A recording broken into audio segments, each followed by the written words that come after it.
Et si, tout ce qu'on croyait savoir sur la princesse Diana était faux? Et si la véritable tragédie n'était pas sa mort, mais un secret royal, caché depuis plus de 30 ans, que Buckingham n'a jamais reconnu publiquement? Un enfant. Un bébé né dans l'ombre. Un héritier invisible, que la monarchie aurait voulu effacer à jamais. Bienvenue sur Code Royal. Aujourd'hui, nous plongeons dans l'un des mystères les plus dérangeants de l'histoire de la couronne britannique, le bébé secret de Lady Diana. Avant William, avant Harry, il y aurait eu un autre enfant. Un enfant dont l'existence n'a jamais été confirmée, mais que certains disent toujours en vie. Un enfant né avant le conte de fées. Avant les projecteurs. Avant la cage dorée. Lorsque Diana Spencer a été choisie pour épouser le prince Charles, elle n'avait que 19 ans.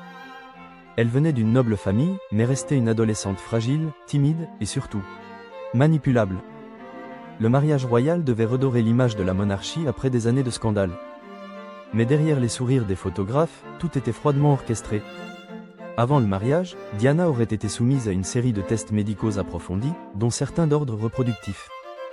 On aurait alors prélevé plusieurs ovules pour s'assurer de sa fertilité. Un protocole, qui, selon certaines sources, aurait mal tourné. L'histoire commence ici. Selon une ancienne employée du palais, ces ovules n'auraient pas été détruits comme le voulait la procédure. Ils auraient été conservés et utilisés. Dans les mois précédant le mariage, une femme, dont l'identité reste inconnue, aurait été utilisée comme mère porteuse. Et un bébé serait né. Ni reconnu. Ni médiatisé. Ni élevé par Diana. Mais pourquoi? Pourquoi créer un enfant dans le secret? Certains avancent une hypothèse effrayante. Ce bébé aurait été un plan de secours. Un héritier alternatif.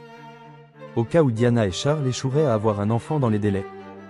En 2003, un livre controversé intitulé The Diana Chronicles évoque brièvement l'idée d'un « enfant invisible » issu de manipulation médicale. Mais c'est en 2011 que l'histoire prend une tournure troublante. Un homme, vivant en Australie, affirme être cet enfant. Son nom, Simon Charles Dorrand Day. Il dit être né en 1966, ce qui contredirait certains éléments, mais prétend que sa véritable date de naissance aurait été modifiée par les autorités britanniques.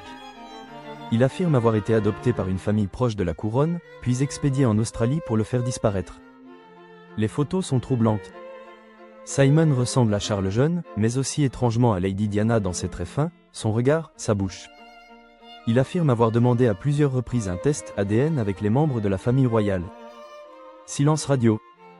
Aucune action n'a été entreprise par le palais pour le faire taire. Mais aucune réponse non plus.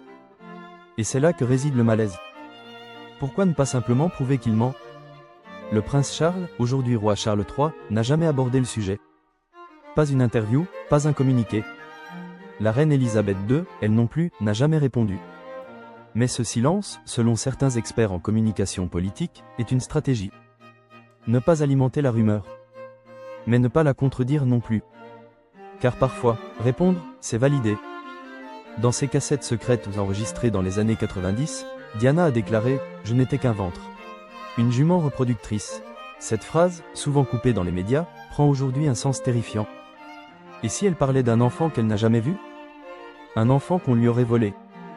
William est né en 1982. Harry en 1984. Mais si Simon, ou un autre, est né entre 1980 et 1981, il serait l'aîné. Donc, en théorie, le véritable héritier du trône. Imaginez un instant le scandale, un roi caché. Un prince illégitime devenu roi. La monarchie tout entière remise en question. Simon affirme avoir reçu des menaces. Il vit aujourd'hui discrètement, avec sa femme et ses enfants, dans le Queensland. Mais il continue son combat. Il dit ne pas vouloir la couronne. Seulement la vérité. Et si cette vérité, si elle venait à éclater, devenait le plus grand tremblement de terre de l'histoire de la monarchie moderne? Et toi, tu crois qu'un enfant de Diana pourrait exister, caché, loin des projecteurs? Un homme vivant quelque part, avec le sang royal dans les veines, mais aucune reconnaissance? Dis-le en commentaire. Ton avis compte. Abonne-toi à Code Royal pour ne rien manquer des secrets les mieux gardés de la couronne. Active la cloche. Parce que la vérité ne meurt jamais. Elle attend juste